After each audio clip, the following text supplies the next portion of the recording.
It's 1320. A boy stands barefoot in the muddy English field.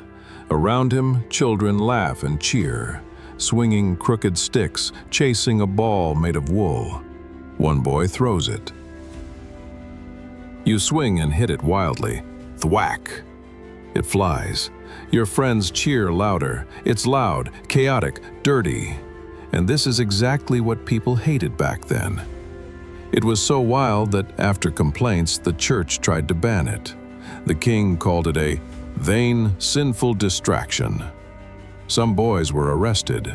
Others played in secret behind barns. No stumps, no rules, no mercy. This wasn't just a game.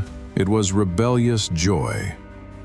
And that filthy, forbidden peasant sport, played by barefoot children, became the gentleman's game we worship today. Welcome to Histoveins. Today we uncover how cricket was truly born in England. Let's go back to the 1200s and 1300s in medieval England.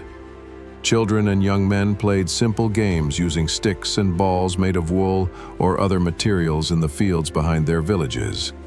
These games were informal and chaotic, often involving hitting a ball with a curved stick and running between makeshift targets like tree stumps or gates. At that time, there were no standardized rules or equipment. They called the game Craig because it was loud. Every time someone hit the ball, people nearby would cheer, shout, and laugh. It was loud, chaotic, and dirty. But not everyone loved the game. The church called it a sin, a distraction from God's work. You could hear the bell tolling as a warning. The priest's angry voice echoed through the village. No games on Sunday. Even King Edward III got involved. In 1363, he banned the game, calling it a vain, sinful distraction. Why? Because men were supposed to practice archery, not fool around with sticks and balls. Still, boys and their friends kept playing, hiding behind barns, sneaking out after dark. Some boys were even arrested, but the thrill of defiance tasted sweeter than any bread. Despite all this, the game survived and thrived among the common folk, often played secretly behind barns or in churchyards. Years passed and the game grew in whispers. Then in 1598 it was officially named cricket during a court case in Guildford, Surrey. John Derrick testified that he had played cricket on a plot of land 50 years earlier. This legal document is the earliest known written evidence that cricket was already a well-established game by the mid-16th century.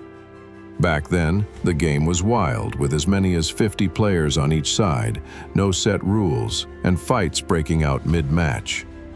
Matches were informal, with large groups and very few rules. As the 1600s rolled in, cricket began to change. No longer just a muddy village pastime, the game caught the attention of grammar schools and the English gentry. With them came structure. The crooked shepherd's stick was replaced by a curved bat shaped like a hockey stick, designed to strike balls that were rolled on the ground. The ball, once made of rags and wool, evolved into a solid wooden core wrapped in leather, setting the stage for modern spin and bounce. By the late 1600s, basic rules were being written. The first 11-a-side teams began forming. Some matches were played for huge sums of money, with gamblers, spectators, and even lords in attendance. In 1709, the first recorded match between two county teams was played, Kent versus Surrey. Cricket clubs were popping up across southern England, most notably the Hambledon Club in the 1760s, widely considered the birthplace of modern cricket. But even with polished bats, stitched balls, and formal scoring, the spirit of those wild, muddy fields never left the game. It remained a sport born out of rebellion, survival, and joy.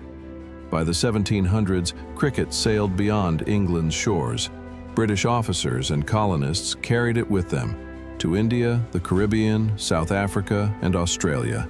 In every region, the game adapted. Tropical heat, new surfaces, and diverse cultures shaped how it was played. By the early 1800s, local teams in India and the West Indies had begun forming, often challenging colonial forces on the pitch. For many, Cricket wasn't just a sport, it became a statement of identity and resistance. In 1744, the first official laws of cricket were written. By 1787, the Marylebone Cricket Club, MCC, was established, becoming the guardian of the game's rules. By the 1800s, matches were being played internationally. The first official test match took place in 1877, England versus Australia. Cricket had gone from barns and backyards to empires and oceans. But at its core, it was still the same simple game: a stick, a ball, and a moment of joy carved out of hardship. Next time you watch a cricket match, with its clean whites, perfect pitches, and million-dollar tournaments, remember this: cricket was never meant to be polished or perfect. It was born in mud, banned by kings, played by barefoot boys behind barns, and passed through generations, not by books, but by spirit. The gentleman's game? It's just a grown-up version of a filthy, forbidden village sport. If this story made you look at cricket differently, hit that like button and subscribe to Histoveins. Share this video with anyone who thought they knew how cricket began. They'll never see the game the same way again. This is just one of many forgotten origins we're digging up, so stick around.